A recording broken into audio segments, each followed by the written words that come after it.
Assalamu alaikum. Namaste. ¿Cómo está? Welcome. Just gonna continue letting the AI read the section called The Rise of the Money Kings.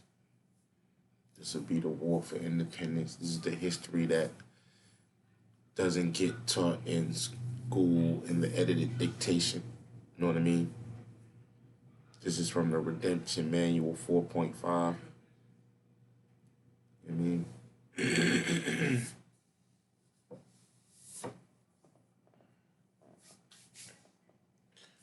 a good starting point. You know what I mean? For anybody seeking to know what the United States Corporation is, if you are on your path, you know what I mean, to self-realization and are ready to begin to stand, you know what I mean, adjust your standing. Yeah, it's a good place to start. And I'm right here with you. So we're gonna let David talk this time. Rise of the Money Kings. The War for Independence. Approximately 3% of the Confederate population participated in one of the bloodiest wars in history and allegedly won their independence. They understood the historical roots of war, injustice, and oppression because they experienced it first-hand knowledge, which has since been lost to posterity. The victors' history books do indeed leave out much truth and lied about much of the rest to justify the outcome and to control the future labor pool to the victors' wants and needs within such conquered areas.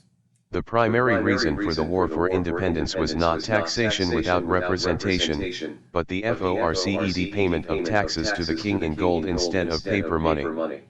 America was flourishing. The primary reason for the war for independence was not taxation without representation, but the forced payment of taxes to the king in gold instead of paper money. Right?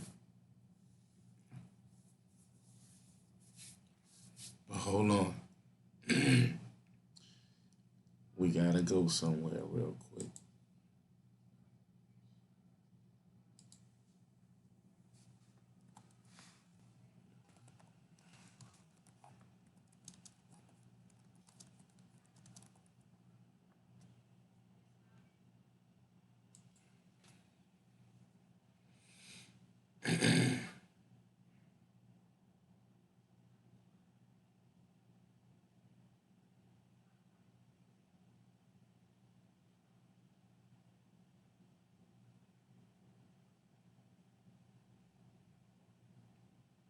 Hold on.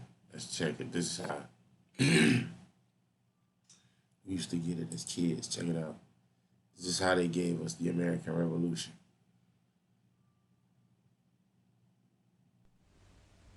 Rocking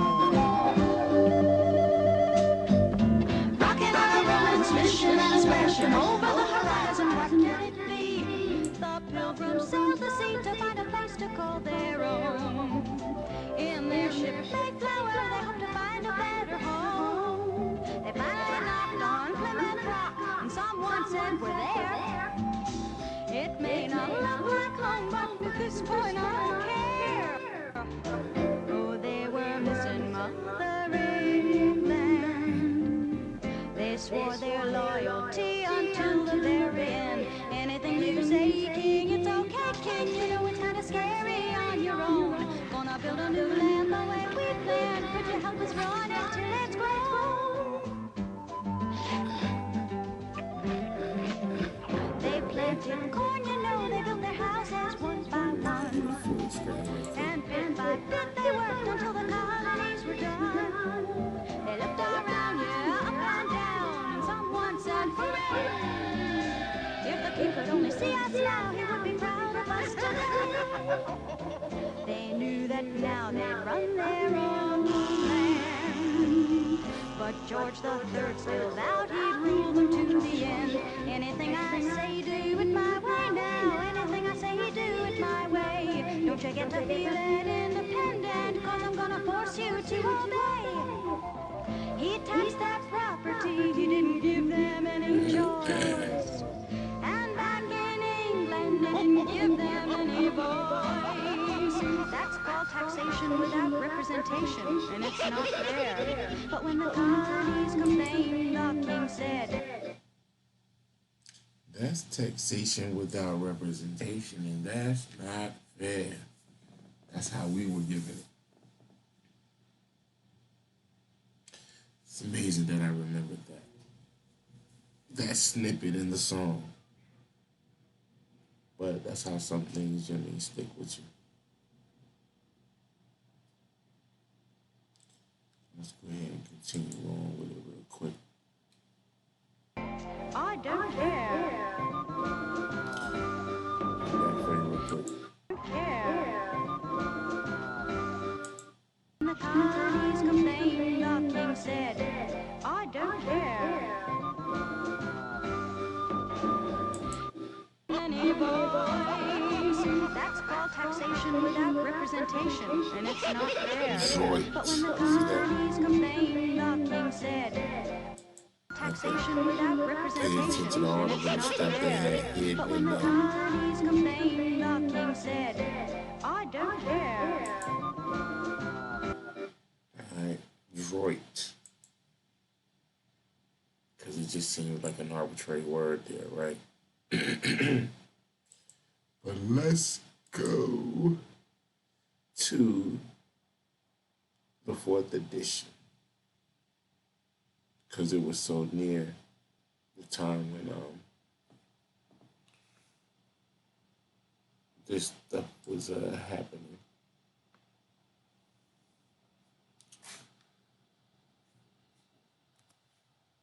Droit.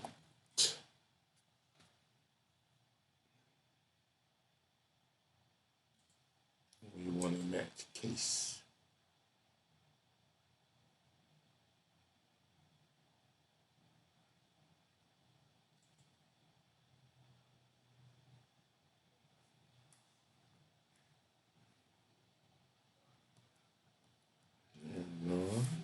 None. Right there. How about this? Match the whole word thing.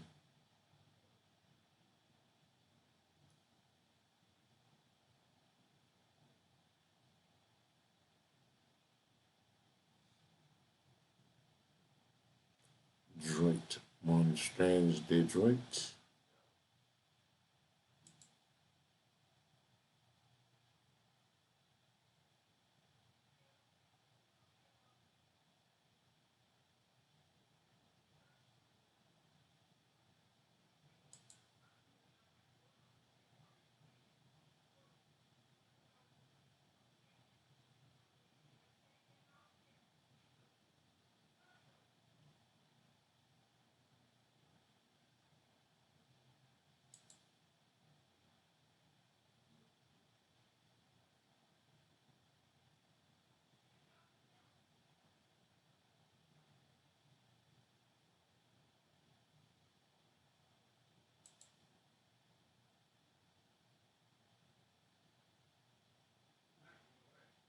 Droit is right. Petition de droit. Latin.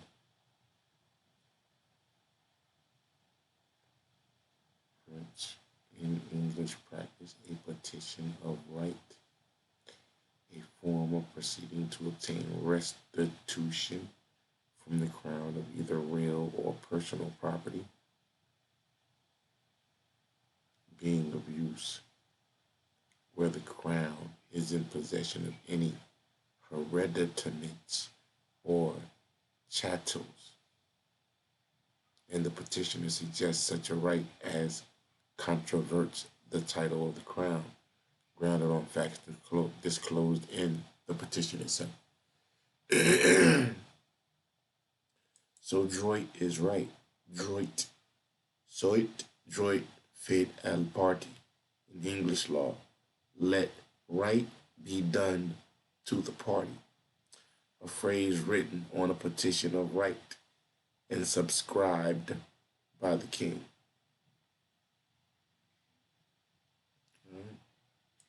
So Droid deals with rights.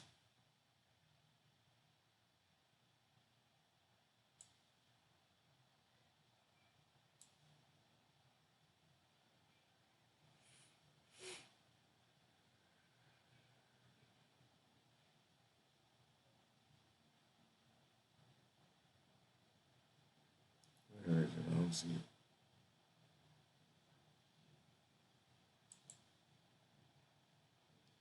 Toward Droid, right or wrong.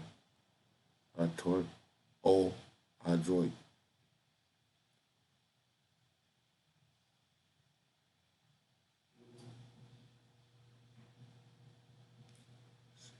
Toward.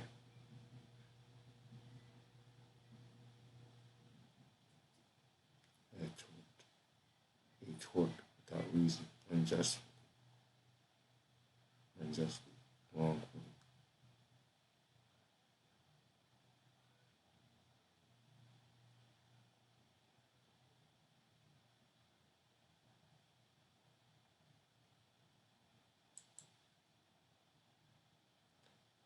Droid in right of another. So droid is right. Droid deals with rights. The common droid, Latin French of common right.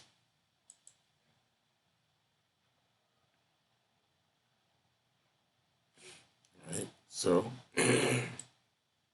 knowing that droid is right, back to the schoolhouse of the rock real quick.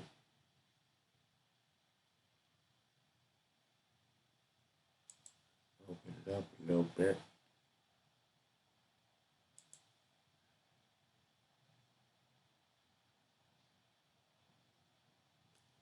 So you can see the droid. He even has the nerve to tax our cup of tea. To put it mildly, King, we really don't agree. Gonna show you how we feel. We're gonna dump this tea. Alright, this is how it was given to us. Into the biggest cup of tea in history. They wanted no more mothering hand. They knew the time had come for them to take command. It's very clear you're being unfair, King. No matter what you say, we won't go away. Gonna hold a revolution now, King, and we're gonna run it all away with no more king. We're going to elect a president. No more king. He's gonna do what the people want. No more king. We're going to run things out.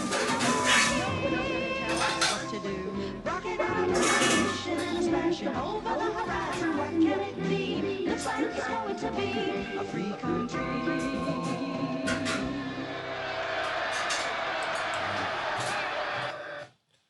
And that's how it was given to us with Schoolhouse Rock. But you saw how they hit the word droid in there. And droid was talking about, and he's always talking about rights. So let's go back and let David the AI keep on talking. Because all that came about because we was talking about the War of Independence was not about taxation without representation. Right?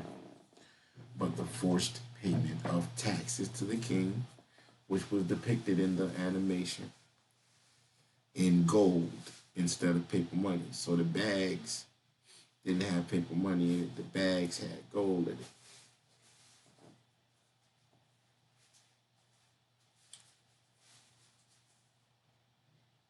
Let us continue.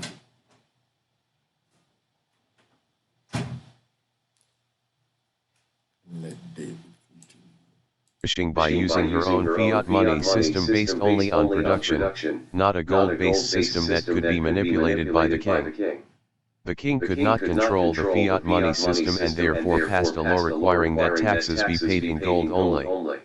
The king had most of the gold colonies had little, so unemployment ensued.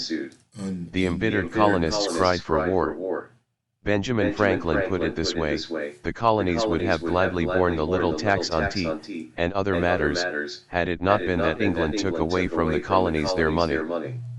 Prior to the Revolutionary War, 1774, the Times of London said this regarding fiat money in America. Redemption Manual. If this mischievous financial policy, which has its origins in North America, shall become indurated down to a fixture, then that government will furnish its own money without cost. It will pay off debts and be without debt. It will have all the money necessary to carry on its commerce. It will become prosperous without precedent in the history of the world. The brains and the wealth of all the countries will go to North America. That country must be destroyed or it will destroy every monarchy on the globe. The truth is that the revolution failed.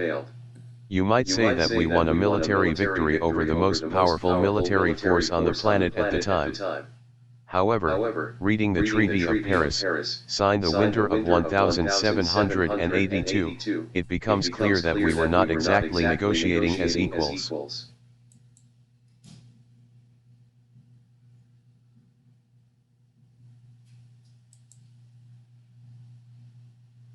Yeah. Come back.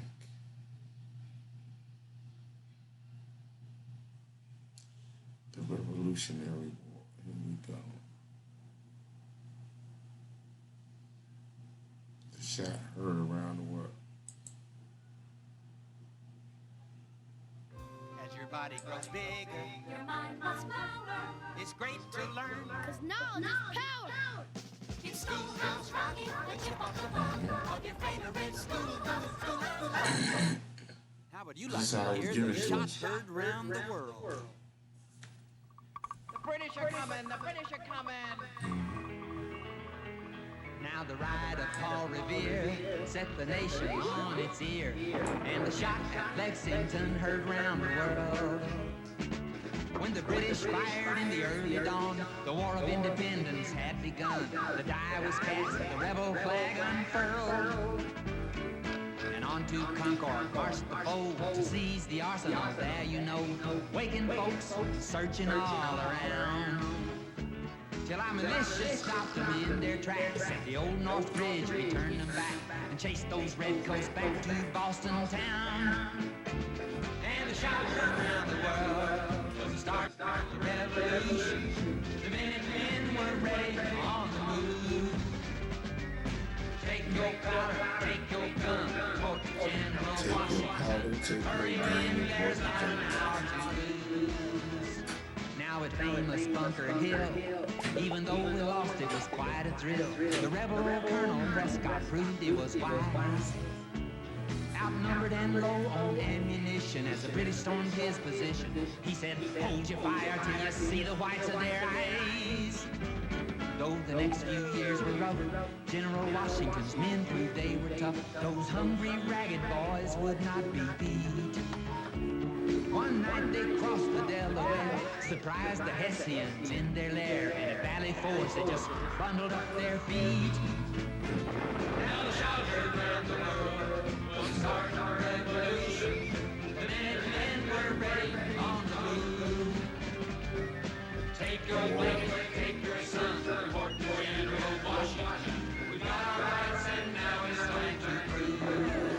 Well, they showed such determination that they won the admiration of countries across the sea like France and Spain, who loaned the colony ships and guns, put the British on the run, and the Continental Army on its feet again. They get involved. See, Though they that's the lost business some of it. battles too, the Americans swore they see it through. Their raiding parties kept up hit and run. At Yorktown, the British could not retreat, bottled up by Washington and the French fleet. Cornwallis surrendered, and finally we had won. When the shot heard round the world, the end of the revolution, the Continental route took the day, and the father of our country beat the British there at Yorktown, brought freedom to you and me and the USA. God bless America. That's how they gave that to us.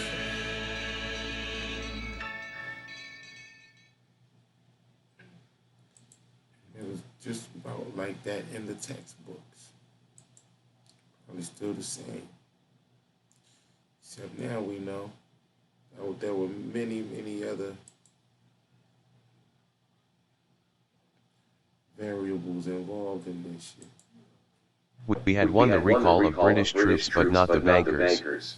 Even though we are taught that we won our independence from England, we actually were able to remain free from the international bankers for only a few years at the close of the presidency of Andrew Jackson.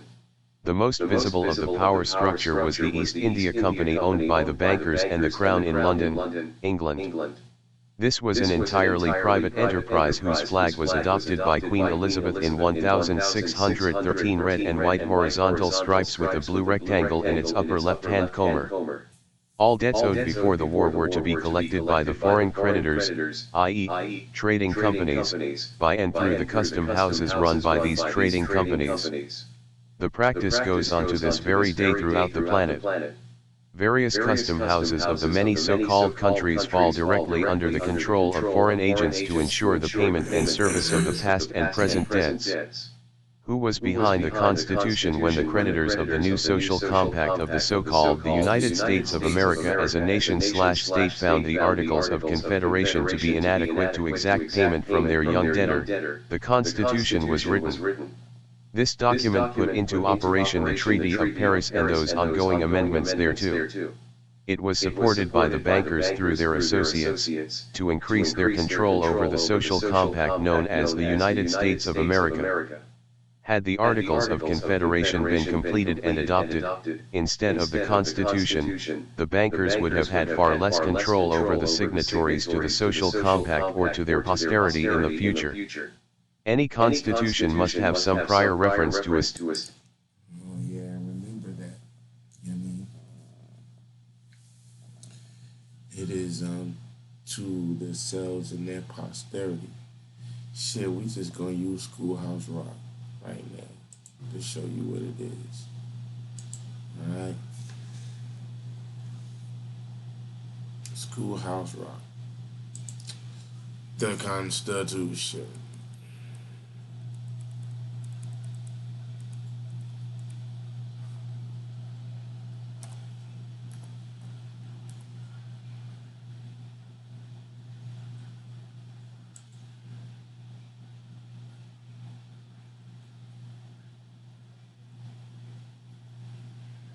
The preamble. Alright.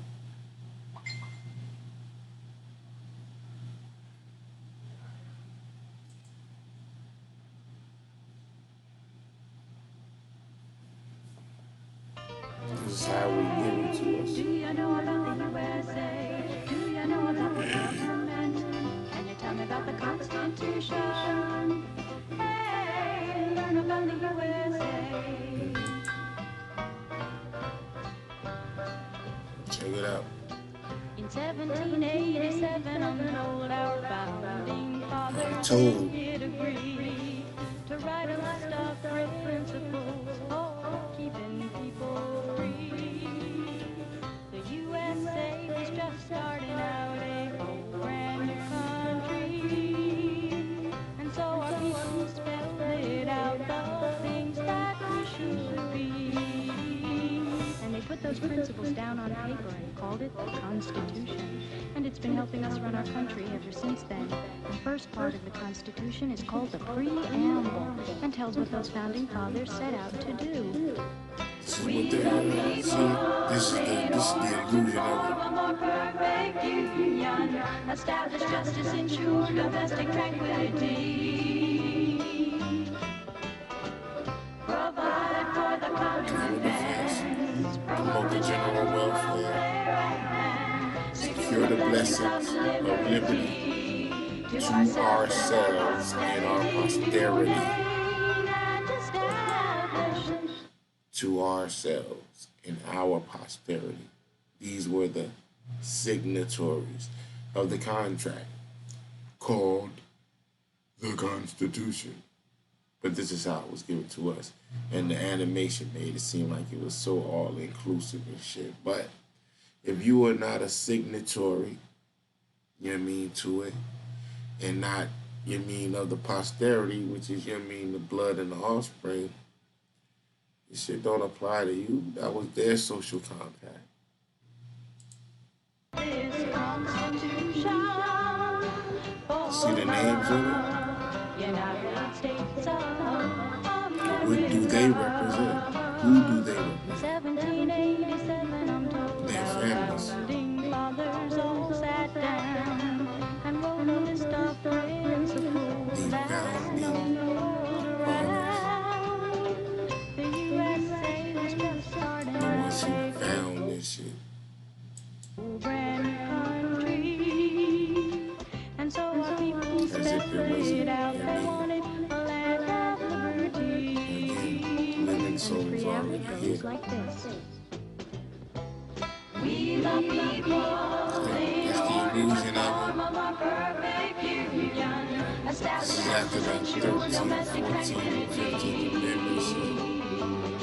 For tax purposes and shit. for the common defense, Promote the general welfare and secure the blessings of all that. liberty. They even taught us how to produce shit, go in the ballot box and shit. All that shit is edited dictation. This Constitution for the Edited dictation. America, for the United States of America. That's how it was given. You know what I mean? In the edited dictation and in, you know what I mean? The television at the time. You know what I mean? The television programming at the time for us as kids. So. Established its foundation. The authority for the so-called American Constitution is alleged to be based upon the Bible, the Magna Carta, signed in 1215 by King John, the Petition of Rights, granted by King Charles I in 1628, the English Bill of Rights, granted by William and Mary in 1689, the right of habeas corpus, granted by King Charles II, and the Articles of Confederation, 1781. And accordingly, any and every constitution thereafter must have an enabling clause. From this point onward, no constitution may diminish, in any manner, those rights already established in the above 6 documents relative to the social compact to which it referred and to whom such was created by or for, other than by such powers, as enumerated for such causes, as might be demonstrated. The Redemption Manual, 4.5 edition 118. Beneficiaries thereof, may and of right, collectively establish according to principles by which any previous social compact was established to begin with may reinstitute new safeguards for their freedom, liberty, and pursuit of happiness for themselves and their posterity, laying its foundations upon such principles as they shall see fit to secure these benefits unto themselves. The Declaration of Independence declared universally to a candid world that all people were sovereign under the Creator's natural law when they took upon themselves the mantle of sovereignty, singularly, jointly, and severally, and assumed among the powers of earth their separate and equal station to which the laws of nature and nature's Creator entitle them. These sovereign people of the various estates of planet Earth created their separate and equal state body corporate governments for the protection of their rights in a union, marriage, of the several states, to better serve these ends for themselves and their posterity. These Right? Say that again. The Declaration of Independence declared universally to a candid world that all people were sovereign. You know what I mean? There are other words that can be used aside for sovereign.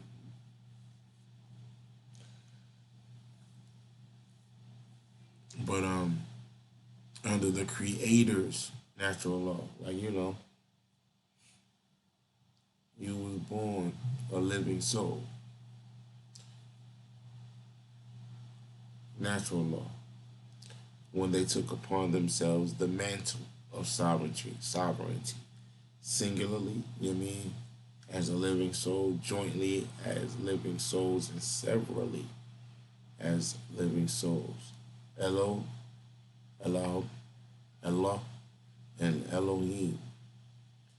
and assumed among the powers of earth their separate and equal station to which the laws of nature and nature's creator entitles them. These sovereign people of the various states, like estates, you know what I mean, states, you know what I mean, with a silent E in front of them. So you can say the sovereign people of the several states of planet Earth created their several and equal state body corporate governments for the protection of their rights in a union, a marriage of the several states to better serve these ends for themselves and their posterity. They ordained and established this shit. But let's let Dawood continue on. Endeavors in union sought foreign alliance to better firm up their collective relationship to the various social compacts of the time in the interest of goodwill and peace within the international public order of the day. They delegated certain authority from the people's powers, those signatory to the founding documents creating the social compact, by and through the several state constitutions in order that the three branches of agency government could properly carry out the dictates outlined in the state constitutions to protect their rights in relation to foreign exchange that might arise from time to time by the formality of treaty. The so-called American Constitution. Right? They delegated certain authority from the people's powers, those signatory to the founding documents creating the social compact. So that's like in my company, I delegate authority to people, you know what I mean, and what powers they have within the company, you know what I mean. This is the same thing they did, I mean, with the Constitution. They delegated certain authority from the people's powers, those signatory to the founding documents creating the social compact, by and through the several state constitutions. Just add the silent E in front of it because they had estates. These were the estates of people. State constitutions in order that the three branches of agency government could properly carry out the dictates outlined in the estate constitutions to protect their rights in relation to foreign exchange that might arise in relation to foreign exchange that might arise from time to time by the formality of treaty. And they have treaties.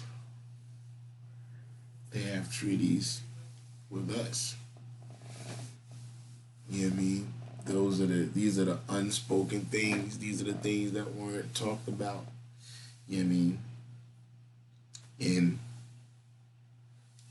the history classes. You know what I mean? They didn't win these wars without help. You know what I mean? They didn't, you know what I mean, obtain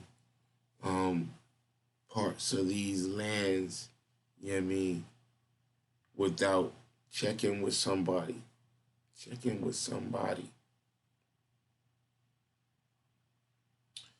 But let's continue. Constitution created a new structure of central agency government that was established on a much higher plane than either the parliamentary system or the confederation of states when delegating agency powers for foreign purposes as delineated by the social compact to govern such agency power. It was a people's constitutional republic, where a certain amount of power was reserved to the states and a certain amount was delegated to the federal agency government. The so-called agency United States, by way of the United States in Congress assembled, has certain powers delegated by the Constitution. So far as the several states party to the Constitution are concerned, the United States may not exercise power that is not delegated by the Constitution. All power not delegated to the United States by the Constitution is reserved to the several states within their respective territorial borders or, to the signatory and/or their posterity currently living people. See, all power not delegated to the United States, which is the corporation by the Constitution of that corporation, is reserved to the several estates within their respective territorial borders. You know what I mean? Or what their estates consist of. The borders of their estates. You know what I mean? We out here thinking that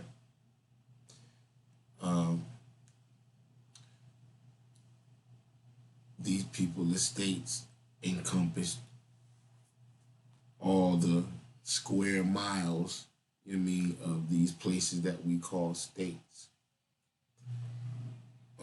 But where's the documentation? Where's the proof of that? You know what I mean?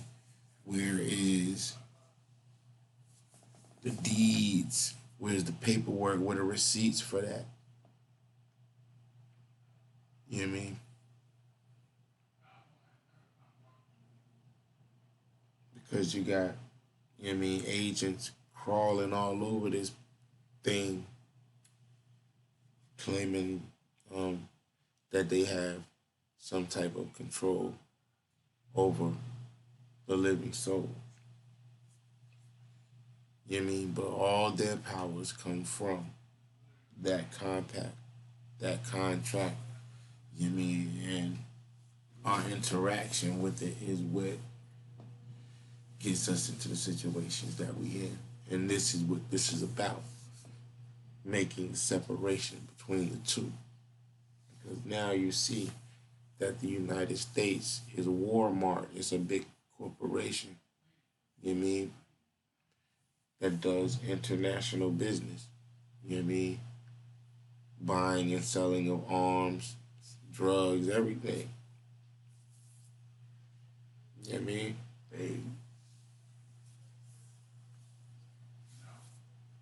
They ship it in. You know what I mean? That's what the company does. Brum, brum. Let Dawood continue. British subversion, banks, and treason. Even though the Treaty of Paris allegedly ended the open Revolutionary War in 1783, it did not covertly stop the Crown and their money kings from subverting the newly found political structure by whatever means possible. Simply put, the fact of the continuing existence of the social compact as it was designed threatened the monarchies and money kings where it hurt most, financially, by a collective of sovereign people by and through their state body corporate governments and central agency government. It effectively severed the nexus third-party attachment, if properly attended with respect to the sovereign people behind the veil of the corporation so established. But, where in history have any people kept eternal vigilance, either of themselves or for their posterity when times are easy, after the sacrifice and success of their forefathers? The sovereign people, forefathers of the social compact, had paid redemption. Close attention to how the Crown and money kings had used corporations to plunder the people and hidden itself behind this veil to limit the money kings and Crown's liability arising by tort. This was because of the money kings and Crown's avarice desire to rule all walks of life, whether such people fell within the moral jurisdiction of the Crowns or not. Let's go back, because remember we was talking about... And hidden itself behind this veil to limit the money kings and Crown's liability arising by Droit and tort, right and wrong.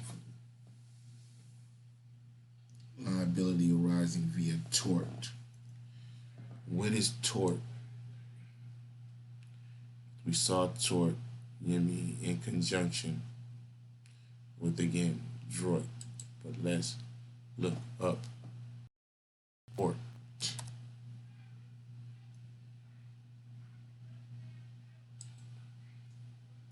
I want to match case. Tort.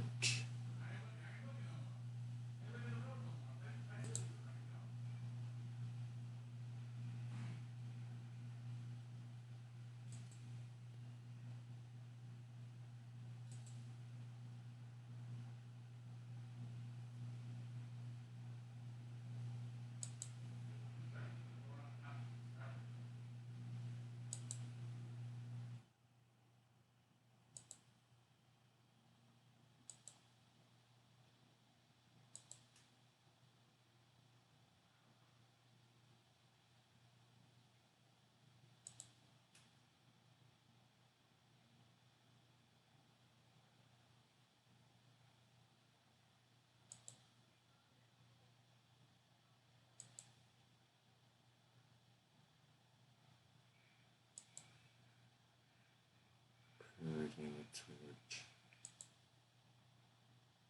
Torch. From Latin, torquere, to twist. Tortoise. Twisted. Rested aside. A private or civil wrong or injury. A wrong independent of contract. A violation of a duty imposed by a general law otherwise upon all persons occupying the relation to each other which is involved in a given transaction. There must always be a violation of some duty owing to plaintiff, and generally such duty must arise by operation of law and not by mere agreement of the parties. 3 elements of every tort action are existence of legal duty from defendant to plaintiff, breach of duty, and damage as proximate result. Those are the 3 elements of every tort, every wrong. So a tort is a wrong. That's what a tort is, a wrong. Thus, the title that we saw, a tort, or a droit, a right or a wrong.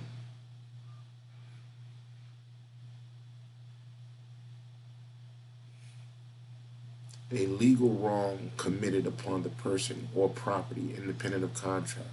It may be either 1, a direct invasion of some legal right of the individual. Shit, we catching torts every day. 2, the infraction of some public duty by which special damage accrues to the individual. Yeah, tort all day. 3, the violation of some private obligation by which like damage accrues to the individual. In the former case, no special damage is necessary to entitle the party to recover. In the latter 2 cases, such damage is necessary.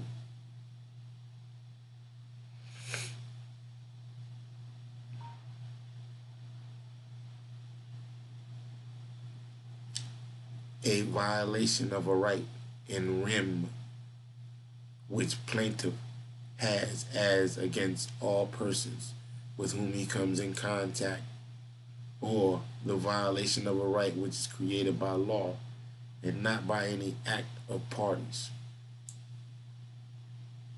Then you have maritime torts, personal torts, property tort, quasi-tort, willful tort, tortfeasor, a wrongdoer.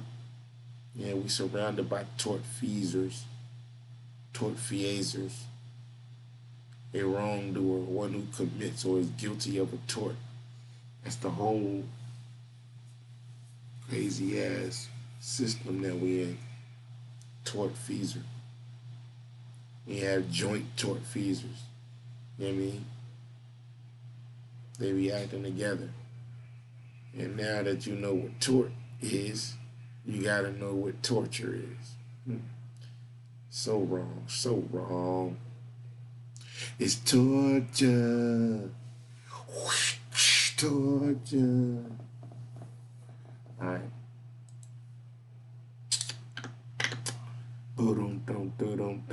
Back to Dawood.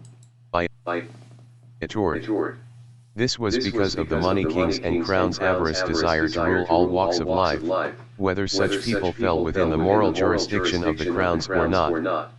The forefathers who created the social compact known as the United States of America in turn reversed the use of corporations to protect themselves and their posterity from the crown to their benefit. The so-called United States stood as a heroic role model for a short time for other weaker social compacts around the planet, which inspired them to also struggle against oppressive money kings and monarchies, etc. The French Revolution, 1789 to 1799, and the Polish Uprising, 1794, were, in part, encouraged by the so-called American Revolution.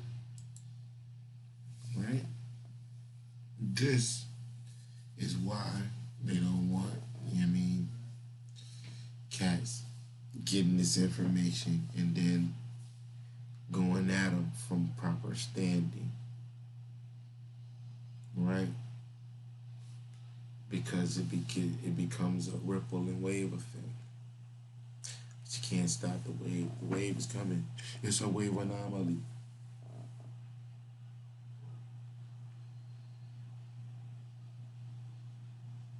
Locally speaking, we the people stood like a beacon of hope for most of the world.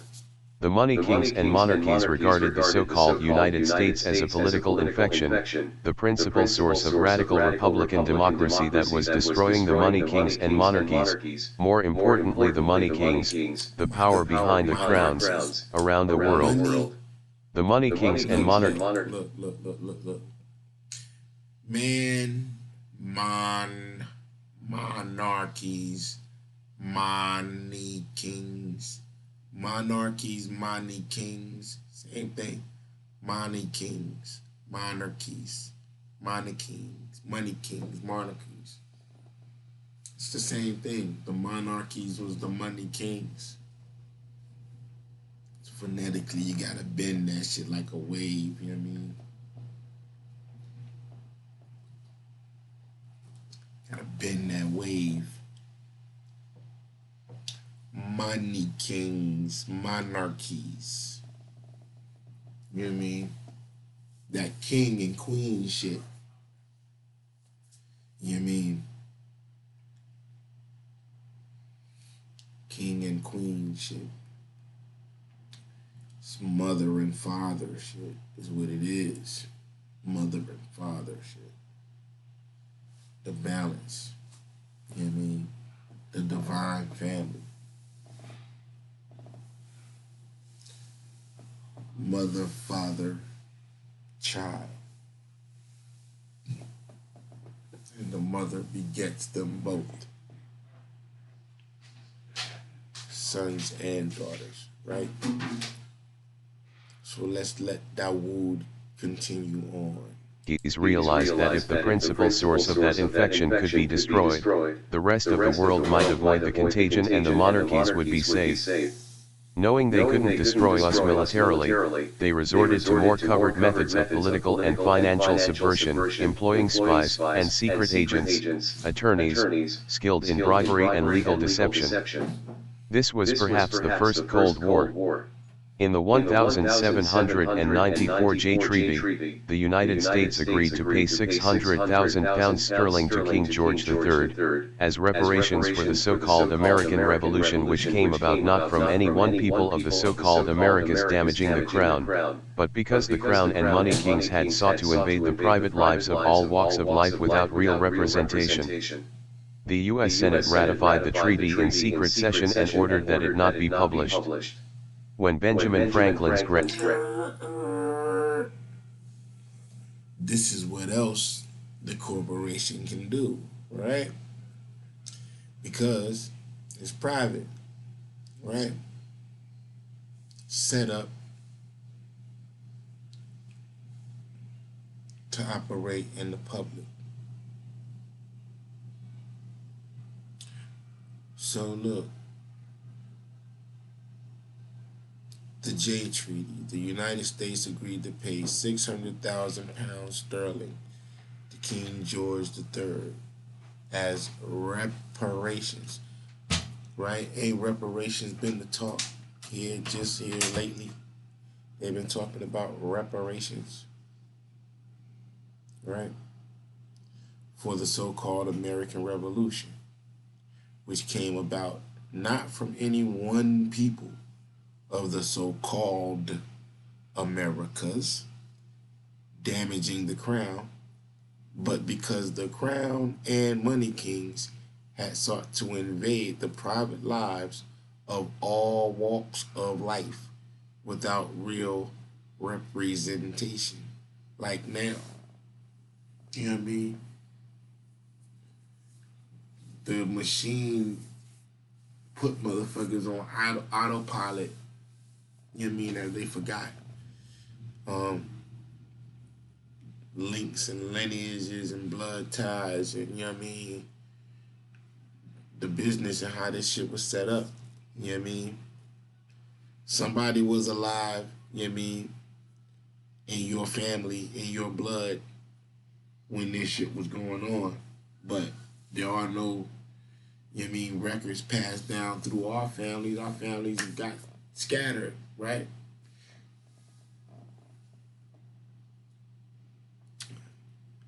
Always trying to help and then blend in and then wind up being blended in, and then when you blend in, how you blended in, come back and shit it's ridiculous, alright? It's ridiculous. Alright, so look, let's continue on. Let's let Dawood keep on. And Son published it anyway. Perhaps our first whistleblower, the exposure and resulting public uproar so angered the Congress that it passed the Alien and Sedition Acts, 1700. The ETs was on deck back then, because they passed the Alien and Sedition Acts. Alien and Sedition. See, we be talking about aliens and motherfuckers get on the outer space shit, but this is all happening in this space. Aliens is on deck.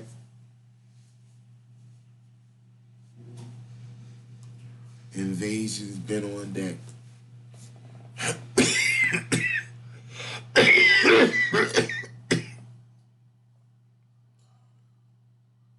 The invasion happened inside.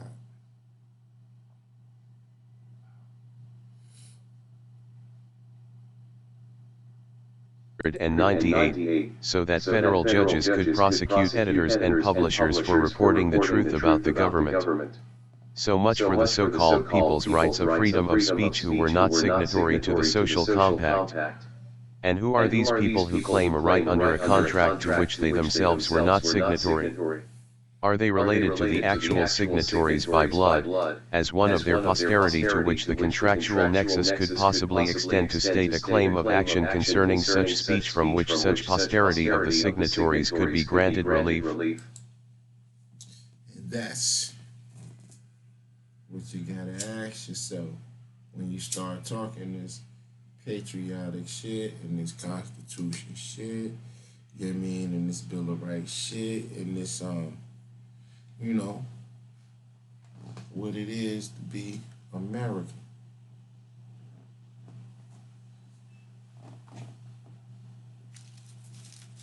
Because once you see what it is, now you have to adjust yourself within it. What part, where you gonna be at it? You know what I mean? Because this shit is creditors and debtors. Creditors and debtors, masters and slaves.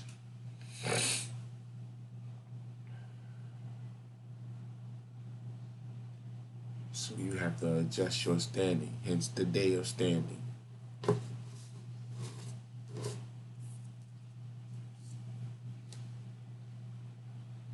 Because all this shit ties in together. It's built one upon the other. They came on some religious shit that set it up on some religious shit for religious freedom. You know what I mean? Put the business on top of that shit. And the business, you know what I mean, morals was governed by, you know what I mean, the religion. All that bloodthirsty shit. But let's go. Continue on, Dawood. No. Not one of them had any true credibility, especially concerning any member of the state compact party states of the Union, marriage, of the several states. That would be like someone coming to your bed and claiming a right of prima nocti, the right of first night, the right of the noblemen of ancient times in England, and various other jurisdictions, to take to themselves the brides within their domain during the first night after the wedding of the peasants for their own pleasure, and to be returned the following day after the young bride had been deflowered by the nobleman. Yeah, prima nocti. That shit. This phrase or term was also mentioned, you know what I mean, by Tony Stark. Like this is how this shit starts to piece together. Iron Man, Avengers talking about Monarchies and noblemen and anyway. Not something that we would likely stand for now, is it?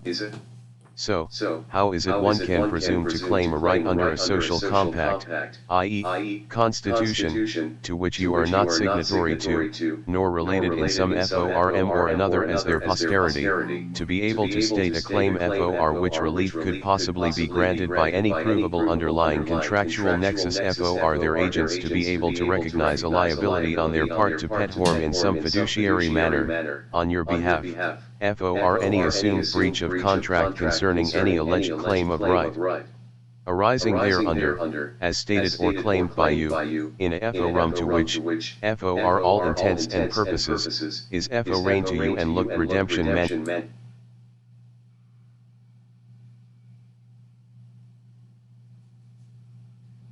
Upon in the same manner by such a one, relative to you and your standing, to state a claim for which relief can be granted in such forum. Unless you can prove a contractual nexus, you're burnt toast, an alien in their regard, with no possible expectation that you would be viewed otherwise or have any inherent right to protection or benevolence. That's why niggas don't win in courts. That's why niggas get beat over the head with clubs, killed by, these agents, and the agents get leave and shit like that. Paid leave and shit. This is why. You have to adjust your standing and change the contract with them. This is what I'm saying to myself. Since they supposedly had won the Revolutionary War, why would their senators agree to pay reparations to the loser? Why would they agree to pay £600,000 sterling, 11 years after the war ended? It doesn't make sense, especially in light of the Senate's secrecy and later fury over being exposed, unless we assume their senators, attorneys, had been bribed, or were already in the service thereof, to serve the money kings and British monarchy to betray the so-called American people. That is treason only in regards to the intents and purposes of the original creators of the social compact and the then and after living posterity thereof. From the beginning, the United States Bank had been opposed by the Democratic Republicans led by Thomas Jefferson, but the Federalists, the pro-monarchy party, won the vote, 1,796. The initial capitalization was $10 million, 80% of which would be owned by foreign bankers. Since the bank was authorized to lend up to $20 million, double its paid capital, it was a profitable deal for both government and the bankers, since they could lend and collect interest on $10 million that did not exist. $10 million that did not exist. Profitable deal for both government and the bankers, since they could lend and collect interest on $10 million that did not exist. However, the $10 million that did not exist. Profitable deal for both government and the bankers, since they could lend and collect interest on $10 million that did not exist. However, the European bankers outfoxed the agency U.S. government. By 1796, the agency U.S. government owed the bank $6,200,000 and was forced to sell most of its shares. By 1802, our government owned no stock in the United States Bank. Thomas Jefferson had warned, 1802, if the American people ever allow private banks to control the issue of their currency, first by inflation, then by deflation, the banks will deprive the people of all property until their children wake up homeless on the continent their fathers conquered. The issuing power should be taken from the banks and restored to the people, to whom it properly belongs. People, to conquered. Property until the currency, first by inflation, then by deflation, the banks will deprive the people of all property until their children wake up homeless on the continent their fathers conquered. The issuing power should be taken from the banks and restored to the people, to whom it properly belongs. Bank fraud, bribery, and corruption chief among the international financiers was YAHAYYUN Bauer of Germany who, in 1748 opened a goldsmith shop under the name of Red Shield. In German, the name is spelled Rothschild and is pronounced Rothschild. In 1787, Amschel, Bauer, Rothschild made the famous statement, "Let me issue and control a nation's money, and I care not who writes the laws." He had 5 sons: Amschel, Meyer, Solomon, Jacob, Nathan, and Karl. In 1798, the 5 Rothschild brothers expanded by opening banks in Germany, Vienna, Paris, London, and Naples. The objective behind these bankers was to establish a clearinghouse/warehouse bank, which redemption manu was to receive special privilege and immunity to use the unjust fractional reserve banking in order to print money and loan it to the agency government and corporate industry charter via the corporate agency government. We're gonna stop right here at this section. We're gonna pick up at the bank fraud, bribery, and corruption. At another point where we're gonna get into the Rothschild family. You know, Amschel, Solomon, Jacob, Nathan, Karl.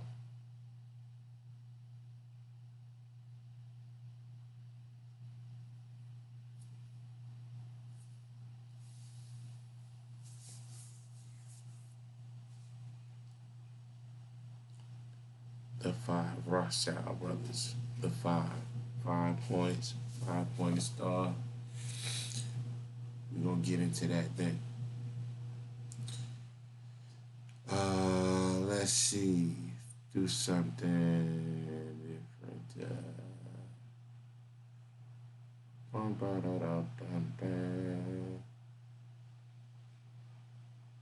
Nah, we'll save that for another time too. Alright, yeah. Hour and 3.